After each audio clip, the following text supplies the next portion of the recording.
Le roman de Tristan et Iseut par Joseph Bédier. Chapitre 14. Le grelot merveilleux. Tristan se réfugia en Galles sur la terre du noble duc Gilin.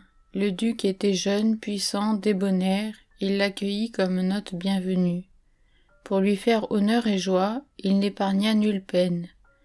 Mais ni les aventures ni les fêtes ne purent apaiser l'angoisse de Tristan. Un jour qu'il était assis aux côtés du jeune duc, son cœur était si douloureux qu'il soupirait sans même s'en apercevoir. Le duc, pour adoucir sa peine, commanda d'apporter dans la chambre privée son jeu favori, qui, par sortilège, aux heures tristes, charmait ses yeux et son cœur. Sur une table recouverte d'une pourpre noble et riche, on plaça son chien Petit Cru.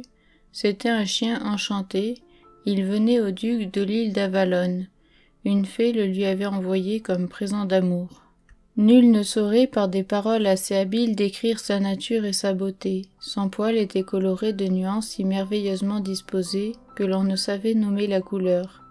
Son encolure semblait d'abord plus blanche que neige, sa croupe plus verte que feuille de trèfle, l'un de ses flancs rouge comme l'écarlate, l'autre jaune comme le safran, son ventre bleu comme le lapis lazuli, son dos rosé, mais quand on le regardait plus longtemps, toutes ces couleurs dansaient aux yeux et muaient tour à tour blanches et vertes, jaunes, bleues, pourprées, sombres ou fraîches.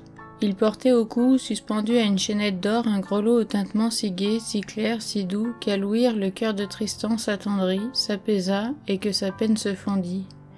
Il ne lui souvint plus de tant de misère endurée pour la reine, car telle était la merveilleuse vertu du grelot. Le cœur, à l'entendre sonner, si doux, si gai, si clair, oubliait toute cette peine.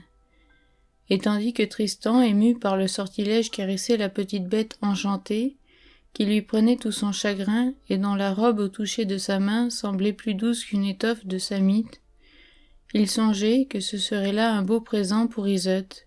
Mais que faire? Le duc Gilin aimait Petit Cru par-dessus toute chose, et nul n'aurait pu l'obtenir de lui, ni par ruse, ni par prière. Un jour Tristan dit au duc, « Sire, que donneriez-vous à qui délivrerait votre terre du géant Urgan le Velu, qui réclame de vous de si lourds tributs? En vérité, je donnerais à choisir à son vainqueur parmi mes richesses celle qui tiendrait pour la plus précieuse, mais nul n'osera s'attaquer au géant. » « Voilà merveilleuse parole, reprit Tristan, mais le bien ne vient jamais dans un pays que par les aventures. Et pour tout l'or de Pavie, je ne renoncerai pas à mon désir de combattre le géant. » Alors, dit le duc Gilin, que le dieu né d'une vierge vous accompagne et vous défende de la mort. Tristan atteignit Urgan le Velu dans son repaire. Longtemps ils combattirent furieusement.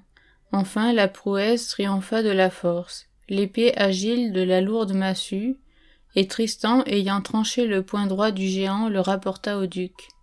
« Sire, en récompense, ainsi que vous l'avez promis, donnez-moi Petit Cru, votre chien enchanté. »« Ami, qu'as-tu demandé ?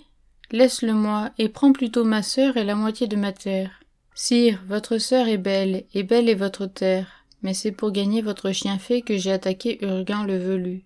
Souvenez-vous de votre promesse. Prends-le donc, mais sache que tu m'as enlevé la joie de mes yeux et la gaieté de mon cœur. » Tristan confia le chien à un jongleur de Galles, sage et rusé, qui le porta de sa part en Cornouailles. Le jongleur parvint à Tintagel et le remit secrètement à Brangien.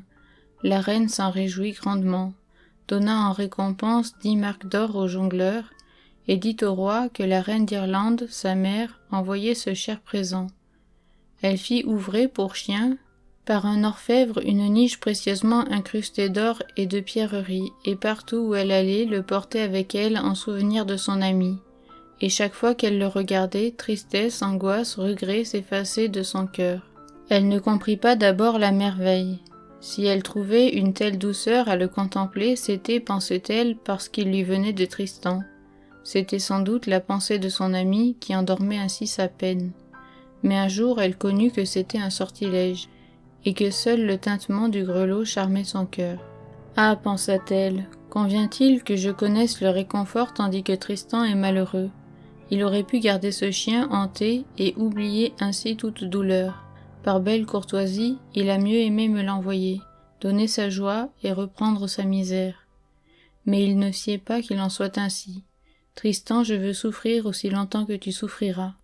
Elle prit le grelot magique, le fit tinter une dernière fois, le détacha doucement, puis, par la fenêtre ouverte, le lança dans la mer.